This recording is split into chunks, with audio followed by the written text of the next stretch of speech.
I did a DNA test on my first child after my wife got pregnant with our second child, because I've had a vasectomy and confirmed that I'm still sterile, and I found out I don't have any biological children and she's been cheating on me this entire time.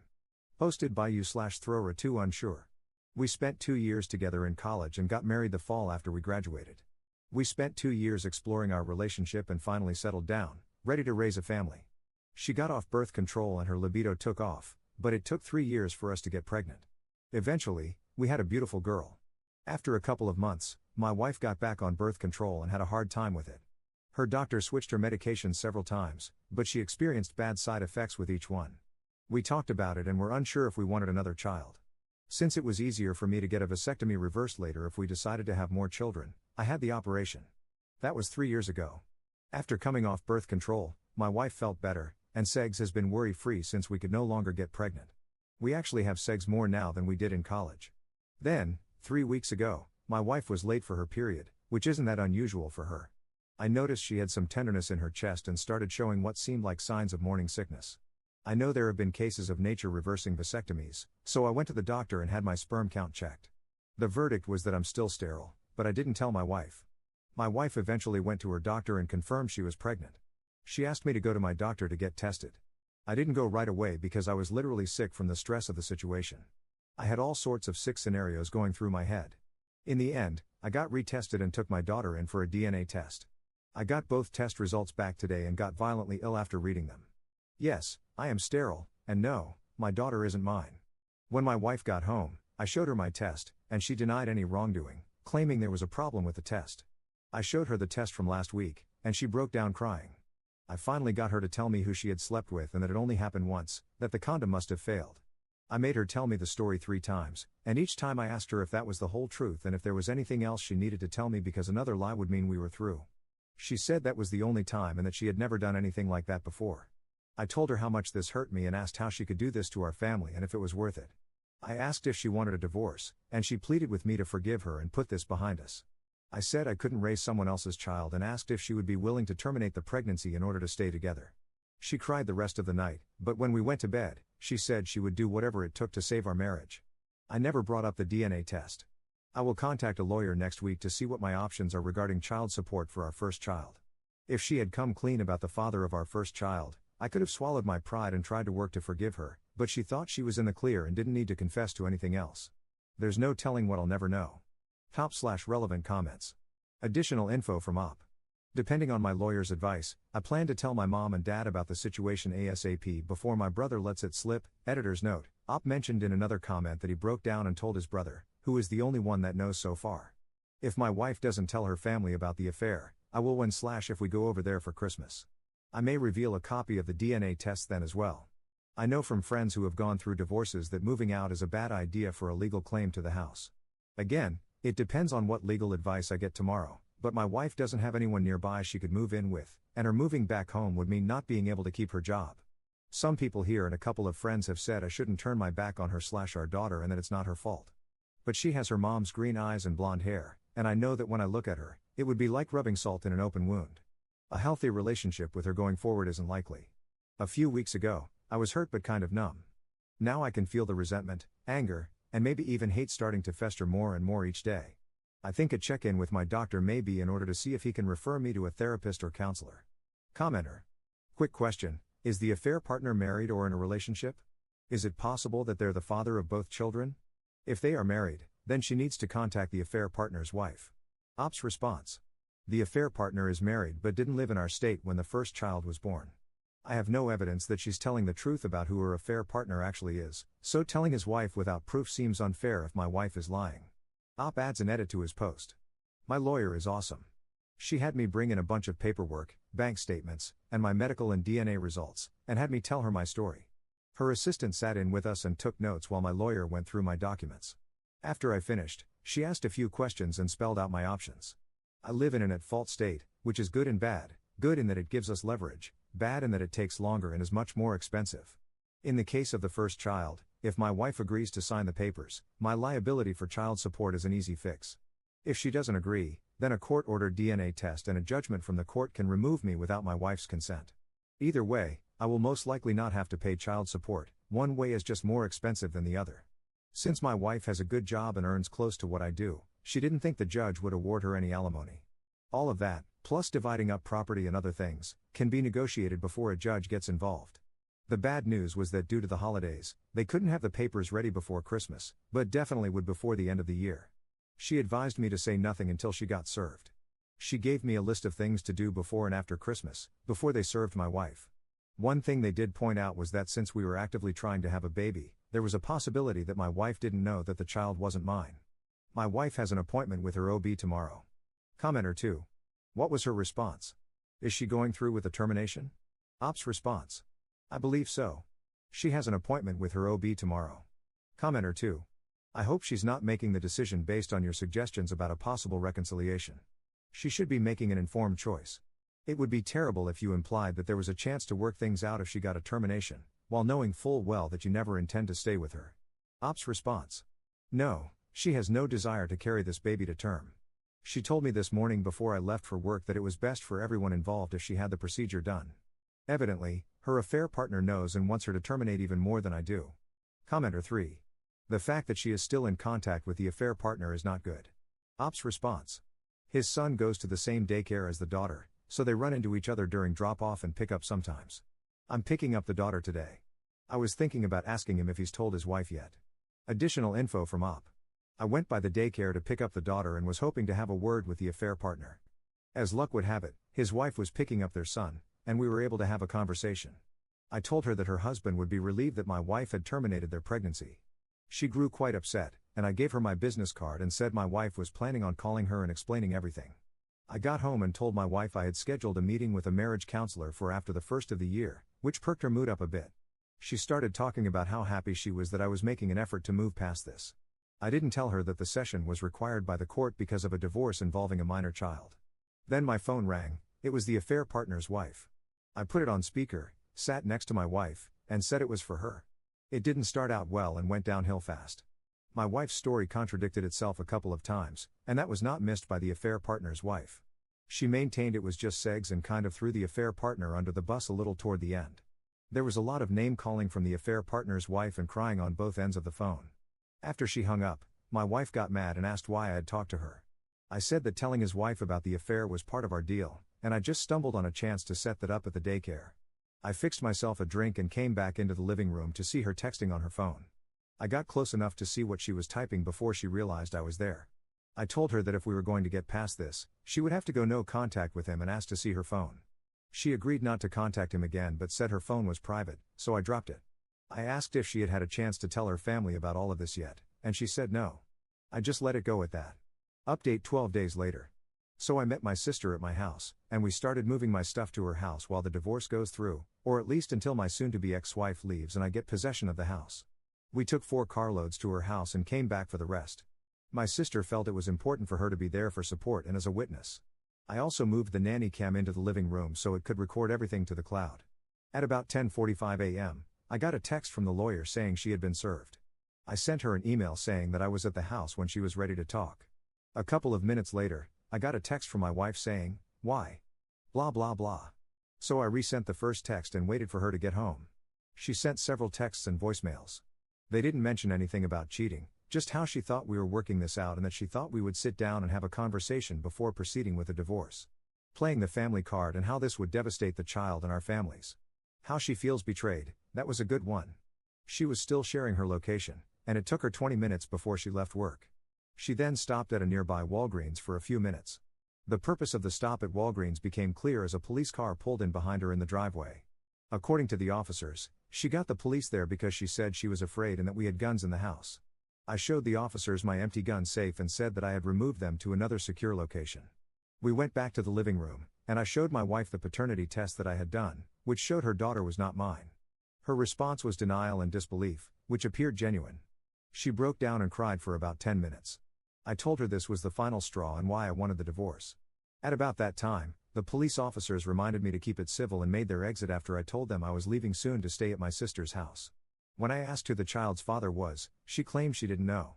I asked if there were that many guys she was sleeping with or if she just didn't know his name. I asked how many times she had cheated on me between pregnancies, to which she said it was just the 2 of them. I told her that I had said earlier that if she didn't tell the whole truth, I was done.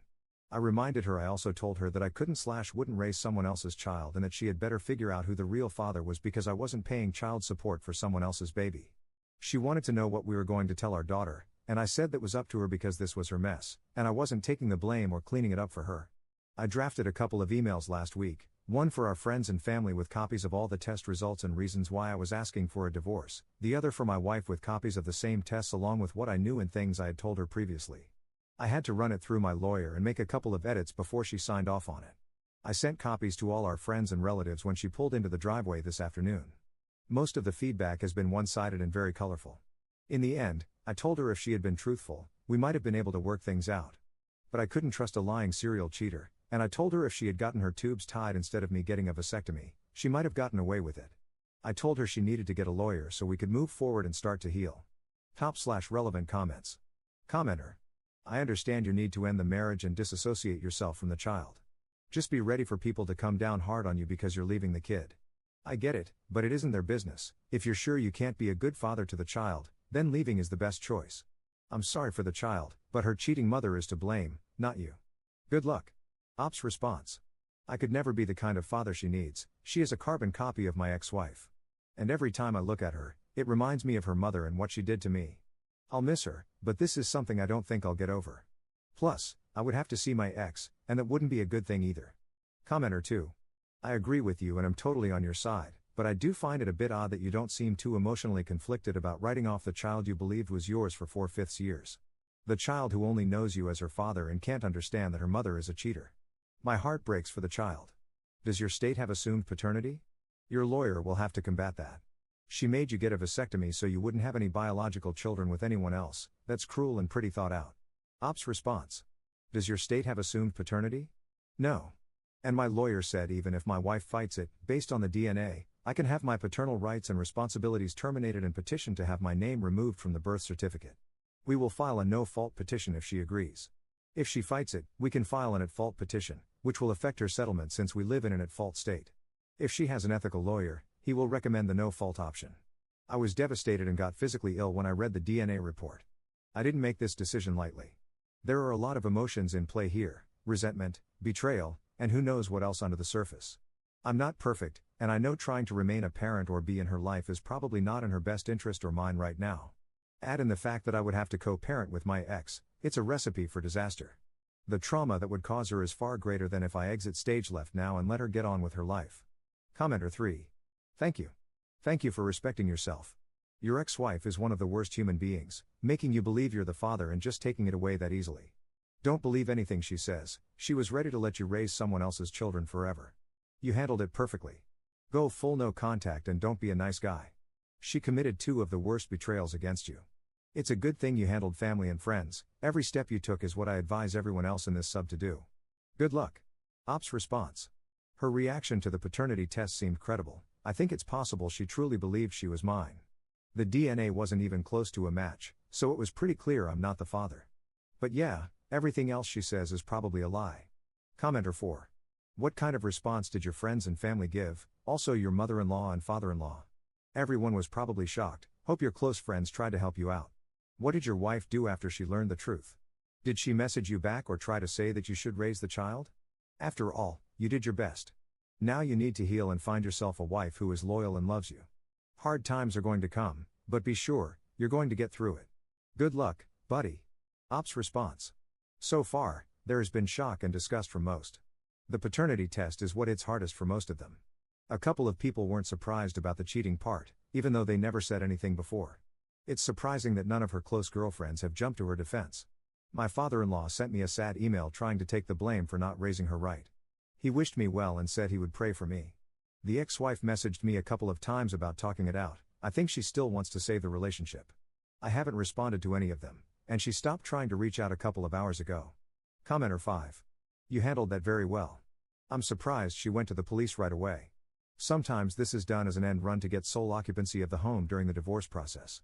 To me, that's a warning sign that the divorce may be contested. When my parents split up, my dad's lawyer made him rewrite his will. You might want to do that, just in case. Ops response. I'm surprised she went to the police right away. Unless she had someone at work giving her advice on divorce tactics. My lawyer gave me a pretty comprehensive list of things to do, Moving the firearms was on the list. It was a lengthy list. Since we're living in an at-fault state, and with the evidence we have, if she contests the divorce, it will not go in her favor. Op adds an edit to his post.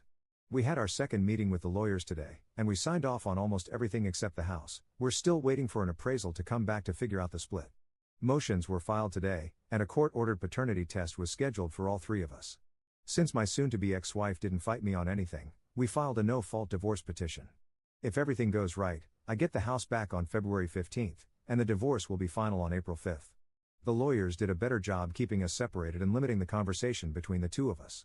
I was a little worried when she came in, pale and with no energy to speak of. I couldn't tell if it was lack of sleep or maybe over-medication. She just stared out the windows as the lawyers read everything to us before we signed some of the papers. Walking out felt like I had shed a giant weight from around my neck. HR got me signed up for therapy tomorrow. My boss had put a bottle of champagne on my desk and offered me some time off if I needed it, but I told him I was excited to get back to work. Comment updates 1 to 2 months later. Commenter: how are you doing? Can you give us an update? Ops response: my ex got her share of the equity on the house and has already moved into her new apartment, and I move back in tomorrow. The court-ordered DNA test came back, and the judge has approved the motions to terminate my parental rights and obligations. The divorce won't be final until April, but for all intents and purposes, I'm free. The only contact I have with my ex is through messages via my lawyer or meetings at the lawyer's office with her present. I've blocked my ex and some of her family and friends. She has said she wants to sit down and talk at some point, but my lawyer said it should wait until after the divorce is final. I had dinner with the affair partner's wife again, as we keep each other up to date on our ex-spouses. I almost feel sorry for him. She got him fired and is determined to drag out the divorce and inflict as much pain as possible. Commenter 2: how did she get him fired? Ops response: he worked for her family's business. She told her dad and uncle, who ran the business, what he did. She didn't have to ask twice. They took his laptop, company phone, credit card, and company car the next morning with no notice. All he got was a cardboard box with his personal stuff and was escorted out. All in about 15 minutes. Commenter 3: you had dinner with her twice. I get the impression that you like her. You could have easily caught up over the phone. Sometimes both betrayed spouses become support systems for each other. It's not uncommon for both betrayed spouses to really like each other and for more to develop, or am I reading into this too much? Ops response: comrades in arms, so to speak. We've been able to fill in the holes of what we know about our spouses' affairs. And we both have a macabre interest in the fate of our exes and their affair partners. Commenter 4: did you ever learn the identity of the father of the 4-year-old? And or the circumstances of how she ended up getting impregnated by another man? Ops response: she told me his name. I remember meeting him on a lake trip. That was the only time I remember seeing him. I don't know if she has contacted him or done a paternity test or not. I didn't ask for any details. I really don't care at this point, and I'm not sure I would believe anything she told me anyway. Commenter 4: it's not the same man as the recent affair partner? Ops response: no, the guy who fathered her daughter. We met him over 4 years ago. The recent affair partner she had only known for a short time. They're from different parts of the country as well. Second update 1 year later. So throughout and after my divorce, I have kept in contact with Sharon, the other betrayed spouse, as we had shared details about our ex's affair, and both of us were interested in the consequences our spouses ended up suffering. We provided each other moral support. We talk on the phone and usually have dinner once or twice a month to catch up. Last month, Sharon said that one of her friends was getting married and had invited her to the wedding. Her ex, Stan, was also invited, as he was a friend of the groom. Her invitation included A+1, and she pitched the idea of me going with her, both as moral support and as a dig at her ex, Stan. It was a weekend event, and we would share a room with double beds, strictly platonic. The idea amused me, so I agreed. We flew in the day before the wedding and had dinner with several of Sharon's friends. I was introduced as her friend, with no mention of our history or the divorce. We didn't run into Stan until right before the ceremony, as they escorted us to the bride's side while Stan was seated on the groom's side. Needless to say, he was less than pleased and kept looking over at us, something Sharon was well aware of. At the reception, we were seated with some of Sharon's friends from the night before, and we picked up where we left off. Everyone was quite engaged. Stan was seated at a table across the room from us but in clear view. We danced quite a bit together and probably drank more than we should have. There was a brief confrontation between Stan and Sharon, but her friends diffused it quickly and spirited Sharon away. At the hotel after the reception, we had drinks with 2 other couples. There were several comments about Stan shooting daggers at us all night, and a few about how cute a couple we made, along with questions about whether we were serious or not. We laughed it off and said we were just friends. I had to support Sharon on the way to the room and had my arm around her. On the cramped elevator ride, we were standing quite close. When we got to the room, there was a tense moment, and we kissed. Good judgment lost out to the alcohol, and we ended up sleeping together. The next morning, we never spoke much about the elephant in the room as we rushed to catch our flight home. We did run into Stan as we were checking out, and he made a snide remark and walked off. Once we were on the plane, we talked about what happened. Neither of us was sorry, but we questioned the wisdom of the timing. We both agreed we needed some time to process what happened and agreed to have dinner next week and talk about it then. I know neither of us has tried to date since our divorces. I haven't been in the right headspace to even flirt, much less date. I have a session already scheduled with my therapist, where I will bring this up. But we did have a great weekend at the wedding.